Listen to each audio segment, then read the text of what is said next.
Voilà, un Zongo qui en cache un autre. Le compte-rendu était plutôt signé Sébastien Zongo. Et dans cette semaine sainte, c'est la tolérance religieuse qui s'est manifestée dans la capitale burkinabé. Ce soir, des catholiques et musulmans se sont retrouvés pour prier ensemble dans un même espace. Cela s'est passé à l'archevêché de Ouagadougou pour la rupture du jeûne. Ces moments de partage et de communion interreligieux ont servi d'occasion pour les différents leaders pour prêcher le message de la paix et du vivre ensemble dans la diversité. Bernard Koumbelem et Vincent Kenrobego. Différentes religions, un même lieu de culte, le temps d'une soirée. Ce mercredi à l'archevêché de Ouagadougou, des catholiques et des musulmans se retrouvent pour des moments de prière.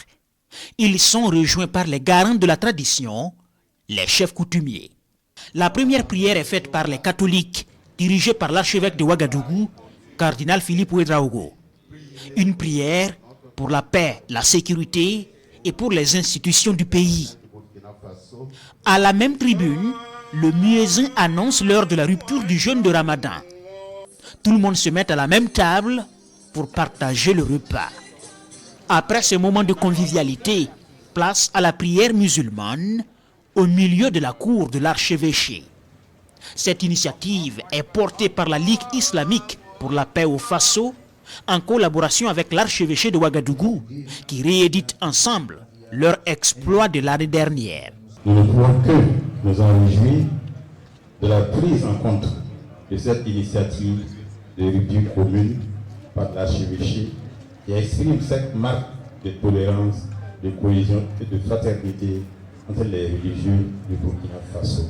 La Ligue islamique pour la paix au Faso ne cessera d'accompagner et de participer à toutes les initiatives interreligieuses pour promouvoir de la paix et du vivre ensemble au Burkina Faso. Nous devons accepter de mettre tout en œuvre pour abattre les murs de haine, d'hostilité, d'incompréhension, d'extrémisme, de violence et de tuerie, et de construire des ponts de compréhension, de respect mutuel, de tolérance, de fraternité et d'amour.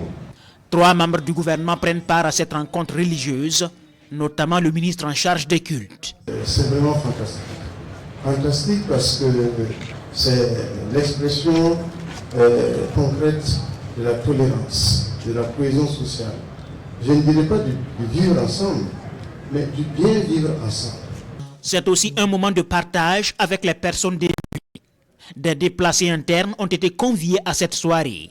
Une centaine de familles auxquelles le cardinal Philippe Ouédraogo fait un don de vivres pour satisfaire un tant soit peu les besoins de ces personnes victimes de l'insécurité.